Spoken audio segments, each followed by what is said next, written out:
Was there a movement in 44 to put William O. Douglas on the ticket? Yes, Douglas was one of the possibilities who was considered.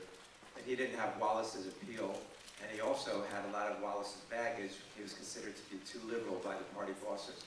You have to remember, these are very conservative people, these party bosses. They didn't want, Douglas was much too liberal for them, and Wallace was much to the left of Douglas. I just add one thing. There is some evidence that it was even on a piece of paper that FDR wanted Douglas, and it got Truman's name came up and forward of it. So Douglas is invoked in that, and he, I think, would have been a very good president, William O. Douglas. He went on not only to be our country's longest Supreme Court justice in U.S. history, but on issues of the environment.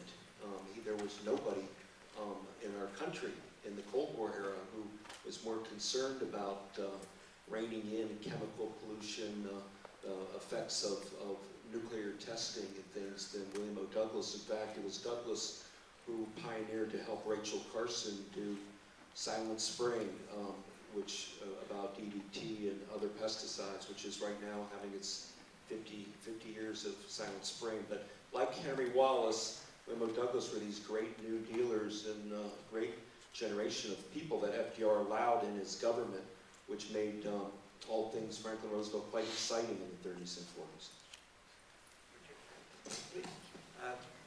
I'd like to respond to one of the points that Doug Brinkley made before, because it's an interesting one that I don't think is entirely valid.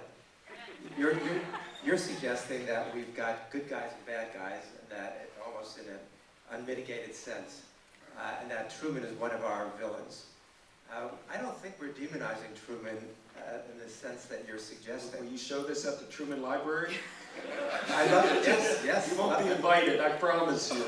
I'd love to be David invited. McCullough is the most beloved historian in America, and they carry a huge constituency with them. So this is not a there's nothing positive about Truman. Well, we try to contextualize it. For example, the fact that he was vice president for 82 days, during which time he met with Roosevelt twice, and talked about nothing of substance.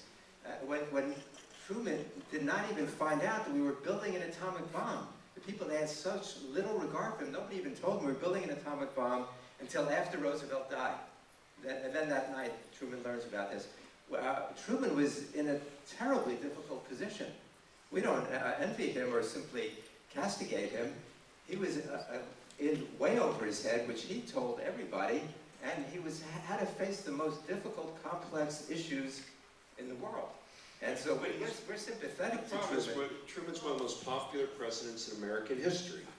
And he's popular for doing a whole bunch of things. I mean, for working with the creation of NATO, for working for the creation of Israel, he is ranked as the top in the United States. Truman's one for reasons. He was successfully dealt with the Berlin blockade in '48.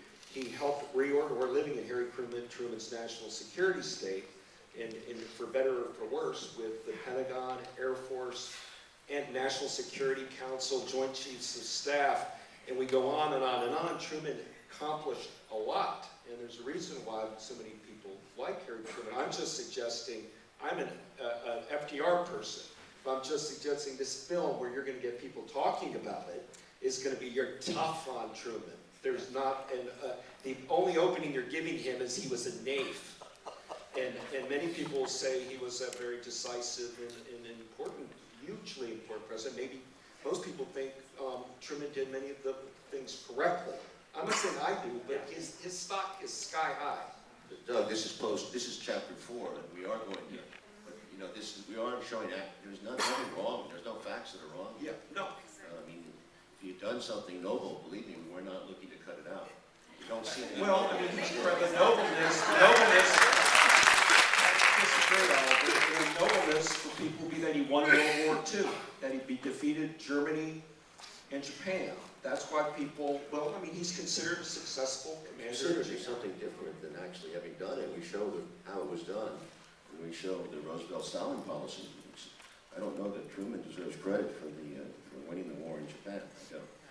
By the way, this is the book. If you ever had a chance, it's coming out every month.